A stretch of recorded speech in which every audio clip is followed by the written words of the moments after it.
Today's story is both shocking and complicated, taking not just a year, but nearly a decade to find any justice. It's about a 21-year-old nun whose brutal murder in 1992 was finally solved after 28 years, in December 2020. This is the story of Sister Abhaya. This story begins in the quiet town of Kottayam, Kerala, back in 1992. Like many other Christian areas in Kerala, Kottayam was a peaceful place with churches and convents scattered all around.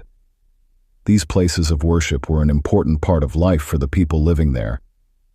One of the well-known convents in the area was the St. Pius X convent. It had a hostel where many young women came to study and stay, many of whom were also nuns. Among these women was 21-year-old Sister Abhaya, a dedicated young woman who had come to the convent to serve God and help others. Sister Abhaya was studying at a pre-degree college, and like any student, she had exams coming up. Determined to do well, she decided to wake up early one morning to get some extra studying done.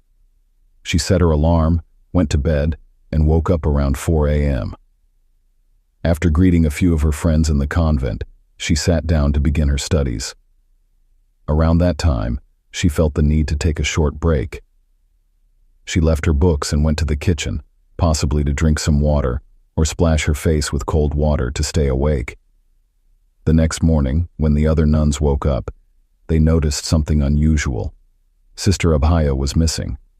This seemed strange to them.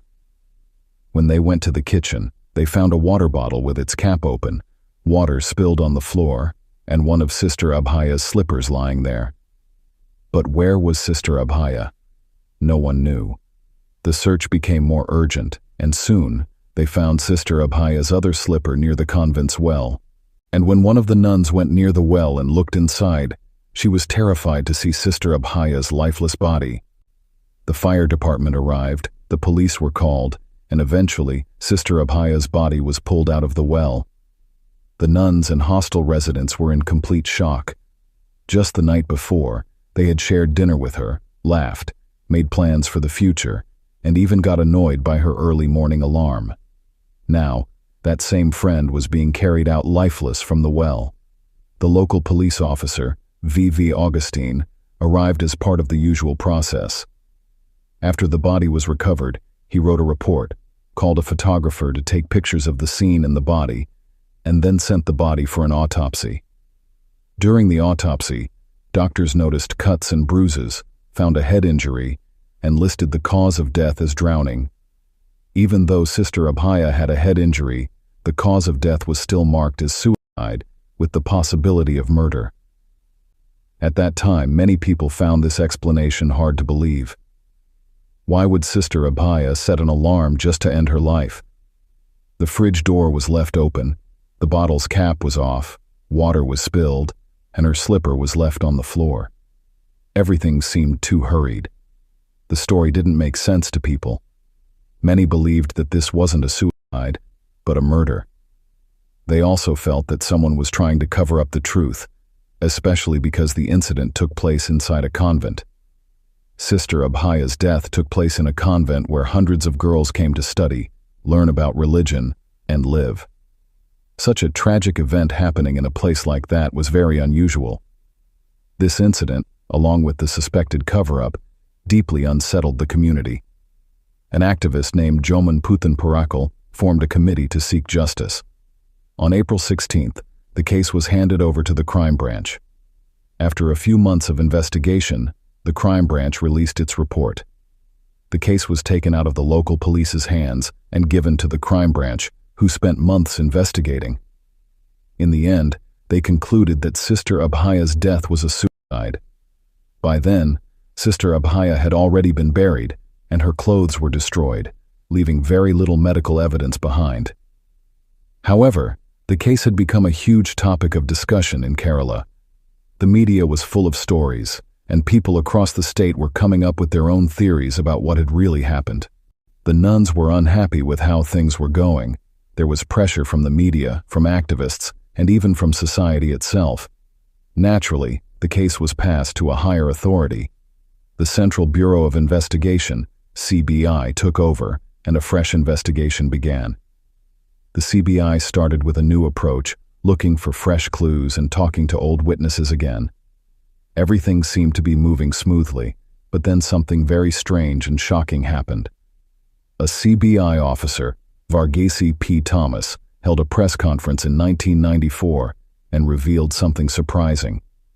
He said that he had been under pressure to declare the case as a suicide. Because of this, he chose to leave his job almost 9 years before he was supposed to retire. You can imagine the chaos that followed his statement. The case became a big news story again. People couldn't understand why it was getting so confusing. Where was this pressure coming from? Why was the case so difficult to solve? The CBI team continued to investigate for quite some time, even though they didn't have much medical proof. Later, they carried out several dummy tests. They made a doll the same size and weight as Sister Abhaya and threw it into the well in different ways. They carefully observed where the doll got injured and compared those injuries to the ones found on Sister Abhaya. However, even after these tests, no clear answers came up. So in 1996, 3 years after the investigation started, a report was submitted. It stated, "We believe this should be treated as a murder case. We tried everything possible to find out who might be responsible for this tragic event.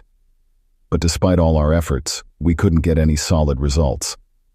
4 years after the incident, despite the efforts of the local police, the crime branch, and now the CBI, we still didn't know what really happened to Sister Abhaya. The earlier report was rejected, and a new CBI team was assigned.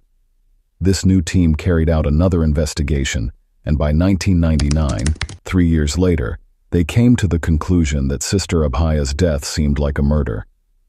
The main reason for this conclusion was the medical findings. This time, not just one doctor, but a group of 3 doctors looked at the body. They found several injuries that were not mentioned in the first post-mortem report. These injuries had been missed earlier.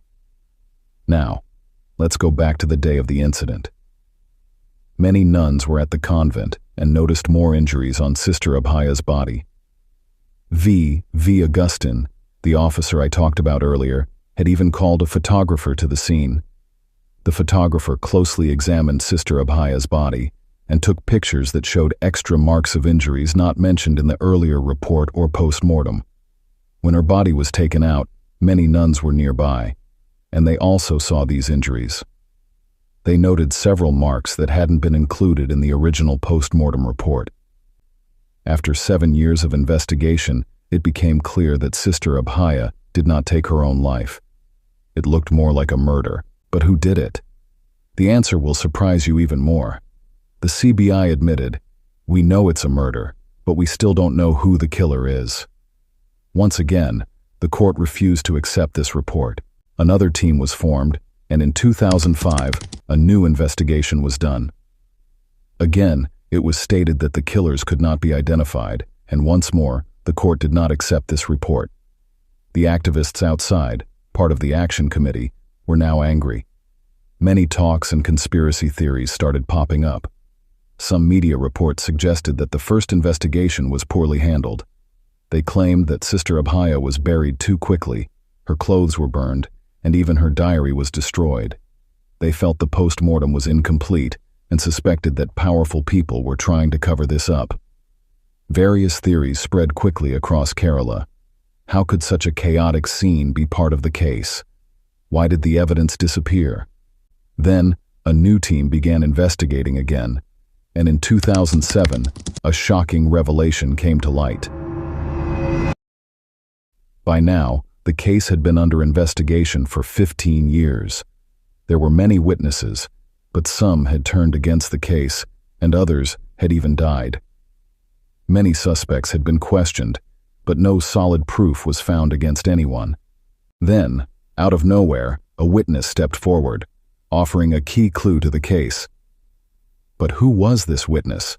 The witness was none other than a thief, an ordinary, unknown thief from 1992. Could his testimony really be trusted? Surprisingly, not only was his statement taken seriously, but it also changed the entire direction of the case. If you watched till here, Please give a like to this video and do complete our 30,000 subscribers. Thank you. This man was Adhaka Raju, who admitted that he had committed thefts around 1992. He used to steal from different places, sell the stolen items, and use the money to feed himself and his family. On March 27th, Adhaka Raju went to St. Pius Convent with the plan to steal. His goal was to climb to the roof of the convent, where there were copper rods and wires meant to protect against lightning, take them, and sell them. He arrived in the dark of night to carry out his theft, but what he saw there was so unusual that it stayed in his mind for years. He noticed someone sneaking onto the campus in the dark, and the presence of that person was very strange. He saw a priest there, Father Thomas Kautur. This raised a question. What was a priest doing in the girls' hostel at such a late hour? Adhaka Raju claimed he also saw Jose Putrikail and Sister Sifi. This is where things get really creepy. As mentioned earlier, Raju had a simple way of working. He would steal items from different places and sell them to a scrap dealer. That night, when he witnessed the strange incident, he felt helpless. How could he speak up when he was there to commit a crime? The next day, he read about Sister Abhaya and then saw the police's comments about her case. That's when he began to feel that something was truly wrong. He had gone to steal, and if he told anyone about that night, he would have to admit to his own crime. Adhaka Raju did something surprising. He went to the police and told them what he saw that night. Imagine what happened next when they heard his story. The police listened to his account and then arrested him, accusing him of the murder. They created a simple theory. Adhaka Raju entered the convent that night to steal. While he was stealing, he ran into a nun. When she screamed, he panicked, killed her, and tossed her body into the well before escaping. Simple. Adhaka Raju was held for 58 days, during which he reportedly faced different kinds of torture. He said he was pressured to take the blame for the murder. He claimed he was offered bribes, money, a job, help for his children's schooling, and even a house, if he confessed to the crime. His scrap dealer, Shamir, was also said to be tortured and pushed to blame Raju for everything. However, both Adhaka Raju and Shamir refused to back down. When Raju wouldn't give in to the lure of money, they threatened him with several false charges. But what made him stand firm against this corrupt system? It was his honesty. Later, throughout this dirty game, Adhaka Raju was the one who stood strong in his truth, the same petty thief from before, whom even the court admired. From this point, the case takes a new turn. The CBI now had two main suspects, Father Thomas Kautur and Father Jose Putrikail. In fact, a neighbor who lived near the convent claimed he had seen Father Thomas Kautur's scooter parked there. On the night of March 26th, this neighbor went to a nearby shop for tea, and when he returned around midnight, he noticed the scooter outside the convent. At the time, he didn't think much of it. However, later he changed his story, saying, "I said that under pressure." He was one of many witnesses who turned against the case. But hold on. When Adhaka Raju told the police about this, they already knew there were some suspects.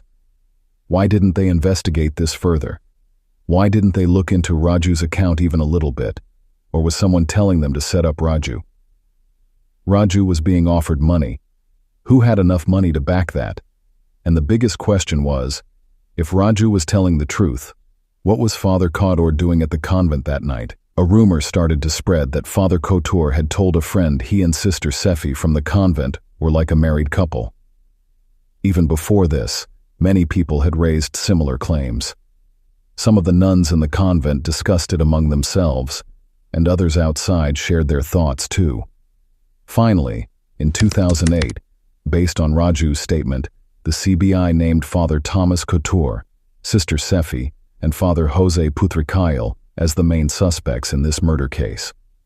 After this, the defense lawyer for the accused tried to undermine witness Raju by painting him as a professional criminal in court. He brought up about 10 criminal cases against Raju, most of which had him as the accused. Raju did not deny his criminal past, which turned the lawyer's argument against him. Even though he admitted to his previous crimes, Raju stood firm in his testimony, determined to seek justice for Sister Abhaya's murder. Because of his statement, Father Thomas Couture, Sister Sefi, and Father Jose Putrikail were all sent to Bengaluru for narco tests. The doctor in charge of the tests was named Malini. The results of the tests were recorded on 3 CDs, which were then sent to the Kerala Judiciary Court and the Kerala High Court. However, it was later found that the CDs containing the narco test results had been tampered with. Dr. Malini was called to explain this issue, but she had been suspended some time earlier, leaving the narco test reports incomplete. Everyone present during the narco tests was questioned.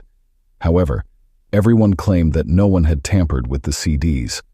To find out the truth, the narco test CDs were sent to the Central for Development of Imaging Technology, CDIT. The CDIT analyzed the digital evidence and discovered that the first CD belonged to Father Thomas Couture. It contained a full recording of 32 minutes and 50 seconds that had been edited more than 30 times. The CD of Father Jose's test was 40 minutes and 55 seconds long and had been edited 19 times. The last CD was for Sister Sefi's narco test, which recorded 18 minutes and 42 seconds and had been edited 23 times. After the tampering incident, the Kerala High Court ordered the CBI to present the original CDs related to the narco tests in court within 10 days. But just a few days later, the original recordings of the narco tests for Father Thomas Couture, Sister Sefi, and Father Jose were shown on a local TV station in Kerala. How this broadcast happened and who aired it is still unknown, but the original narco test recordings revealed how Father Thomas Couture and Father Jose committed the murder. According to their narco test recordings, on the morning of March 27, 1992, Sister Abhaya woke up at 4 a.m. It was quite warm, so she went from her hostel room to the fridge to get some water. While she was drinking, she heard some noises coming from the kitchen. When Abhaya went to check, she found Father Couture, Father Jose, and Sister Sefi in a compromising situation. In that moment, before she could run away, they attacked Sister Abhaya with deadly intent. Sister Sefi grabbed an axe from the kitchen and hit her on the head, and the post-mortem report confirmed she had head injuries. After that, they dragged her to the well and threw her in to cover up their crime.